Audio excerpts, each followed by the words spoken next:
समुद्र तल से 11,000 फीट ऊपर एक जमीन है जहाँ साल के 6 महीने सब कुछ जम जाता है। यहाँ की नदियाँ बारिश से नहीं, ग्लेशियर से जिंदा रहती हैं। कभी यहाँ स्कूल्स तक नहीं थे और इसी जमीन लद्दाख से एक इंसान निकला जिसने अपनी जिंदगी एजुकेशन, इनोवेशन और अब एक्टिविज्म के नाम कर दी। उसका नाम है सोनम वांगचुक। ये कहानी एक इंजीनियर की जो एक मूवी कैरेक्टर बन गया और फिर एक मूवमेंट बन गया। पिछले 18 दिन से ज्यादा से एक रिनाउंड साइंटिस्ट इंडिया के मिस्टर सोनम वांगचुक अनशन में है।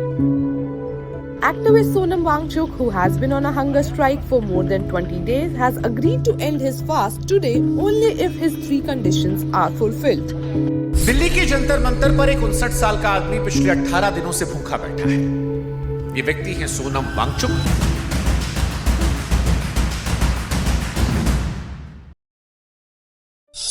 चलिए 1966 में चलते हैं।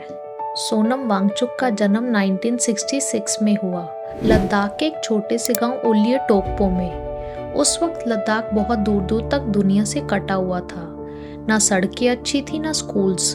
उनके गांव में कोई स्कूल नहीं था, इसीलिए उनकी माँ ने उन्हें घर पर ही पढ़ाया जब तक वो 9 साल के नहीं हो गए। जब आगे वो पढ़ने के लिए श्रीनगर गए तो उन्हें लैंग्वेज बैरियर का सामना करना पड़ा। उन्हें हिंदी और कश्मीरी ठीक से नहीं आती थी और क्लासरूम में उन्हें पीछे बिठा दिया जाता था। इसके बाद उन्होंने national institute of technology Srinagar से मैकेनिकल इंजीनियरिंग की पढ़ाई पूरी की। पढ़ाई पूरी करने के बाद वांगचुक के सामने 2 रास्ते थे, बड़े शहर में अच्छी नौकरी या लद्दाख में वापस जाना, और उन्होंने दूसरा रास्ता चुना। फिर 1988 में उन्होंने कुछ साथियों के साथ मिलकर सेकमोल की स्थापना की, यानी students education and cultural movement of Ladakh. उनका ऑब्जर्वेशन सिंपल था। लद्दाख के सरकारी स्कूल्स में हर साल 95% से ज़्यादा स्टूडेंट्स एग्ज़ाम में फेल हो रहे थे। लेकिन ये बच्चों की कमी नहीं थी, ये एक ऐसा सिस्टम था जो उनकी भाषा, उनकी ज़िंदगी और उनके कॉन्टेक्स्ट को ध्यान में नहीं रखता था। पूरा करिकुलम इंग्लिश और उर्दू में था, जबकि घर पर बच्चे लद्दाखी बोलते थे। और सेकमोल ने इस पूरे मॉडल को फिर से सोचा। एक ऐसा कैंपस बनाया जो पूरा सोलर पावर्ड था और बच्चों को खुद अपने फैसले लेने और चीज़ें बनाने का मौका दिया गया। लोकल लद्दाखी भाषा और कल्चर को करिकुलम का हिस्सा बनाया गया और ये मॉडल इतना सक्सेसफुल रहा कि इसके बाद लद्दाख के स्कूल्स में भी रिफॉर्म्स के लिए इसे रेफरेंस बनाया गया। अब एक और समस्या की बात करते हैं। लद्दाख एक हाई एल्टीट्यूड कोल्ड डेजर्ट है। यहाँ सालाना बारिश बहुत कम होती है और खेती के लिए पानी ज़्यादातर ग्लेशियर्स के पिघलने से आता है।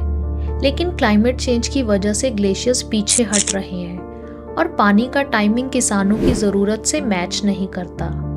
वांगचुक ने इस समस्या का एक सिंपल और जीनियस हल निकाला, आइस ट्यूब। सर्दियों में बहने वाले बेकार पानी को एक पाइप के थ्रू ऊपर फाउंटेन की तरह छोड़ा जाता है, जहां वो ठंड में जमकर एक कोन शेप स्ट्रक्चर ले लेता है, यानी एक छोटा आर्टिफिशियल ग्लेशियर बन जाता है। ये कोन शेप ही इस आइडिया का असली जीनियस है, क्योंकि इसका सरफेस एरिया कम होता है जहां सूरज की सीधी रोशनी पड़ती है। Now cones are shapes which have minimal surface area for the volume, so the sun cannot melt it as quickly as it does horizontal flat ice, and therefore it melts slowly as the summer approaches, and as it melts it gives its water to the farmers. एक simple low cost solution जिसने लद्दाख के कई गांवों में खेती का रुख ही बदल दिया और इस इनोवेशन को दुनिया भर में केस स्टडी के रूप में पढ़ाया जाने लगा। अब बात करते हैं 3 इडियट्स की। साल 2009 में राजकुमार हिरानी की फिल्म 3 इडियट्स रिलीज होती है। फिल्म का एक कैरेक्टर सबसे ज़्यादा याद किया जाता है, फुनसुक वांगडू, एक ऐसा इंजीनियर जो अपनी मर्जी से डिग्री के बिना भी अपने गांव में इनक्रेडिबल इनोवेशंस करता है। ये कैरेक्टर किसी कल्पना से नहीं बल्कि सीधा वांगचुक के काम से इंस्पायर था। फिल्म में ये बात सीधी नहीं कहेगी और हाल ही में ये बात उन्होंने डिनाई भी की है, लेकिन लोगों ने ये कैरेक्टर के साथ कनेक्शन बिल्ड कर लिया।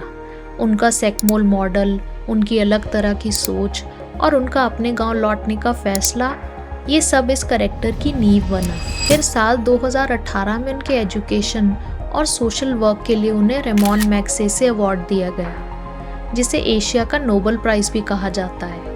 अब तक की कहानी एक इनोवेटर की थी, लेकिन पिछले कुछ सालों में वांगचुक की पहचान में एक नया अध्याय जुड़ गया, एक एक्टिविस्ट का। 2019 में जब आर्टिकल 370 हटाया गया तो लद्दाख को जम्मू कश्मीर से अलग करके एक यूनियन टेरिटरी बना दिया गया, लेकिन बिना अपनी लेजिस्लेटिव असेंबली के। इसमें लोकल्स के लिए चिंता की बात ये थी कि ज़मीन, नौकरियां और एनवायरनमेंट से जुड़े फैसले लेने का अधिकार उनके हाथ से छूट रहा था। इसके बाद वांगचुक और लद्दाख के लोगों ने दो मुख्य मांगे उठाई।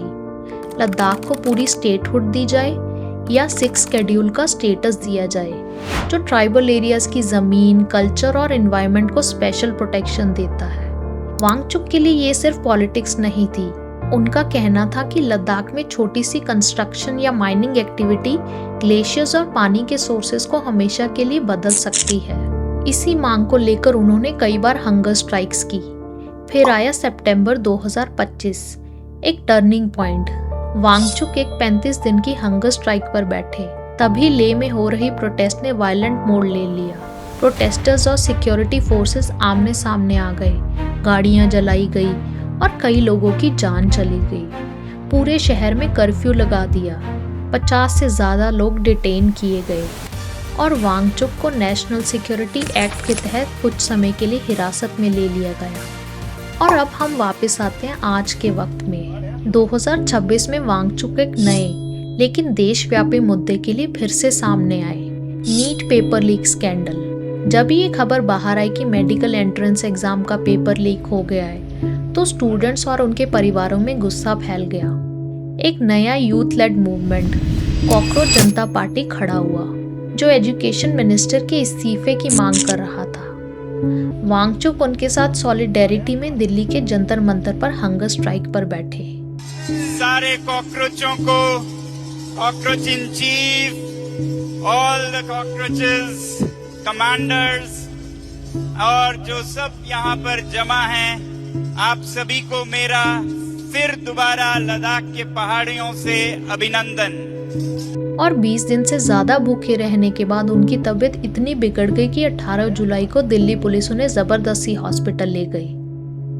तो सोनम वांगचुक की कहानी में दो धागे साथ साथ चलते हैं, एक इंजीनियर जो प्रैक्टिकल ग्राउंड लेवल सॉल्यूशंस बनाता है और एक एक्टिविस्ट जो अपनी जान तक दांव पर लगा देता है जब उसे लगता है कि कोई सिस्टम फेल हो रहा है।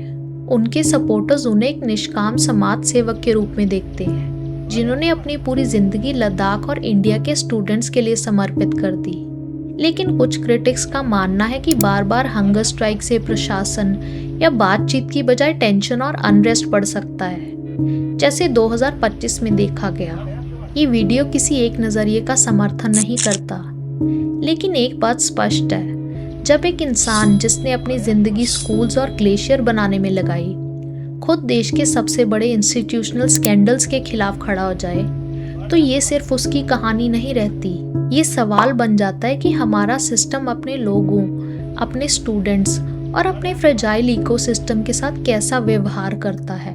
और ये सवाल वांगचुक के जवाब देने या ना देने से परे हम सबके लिए है।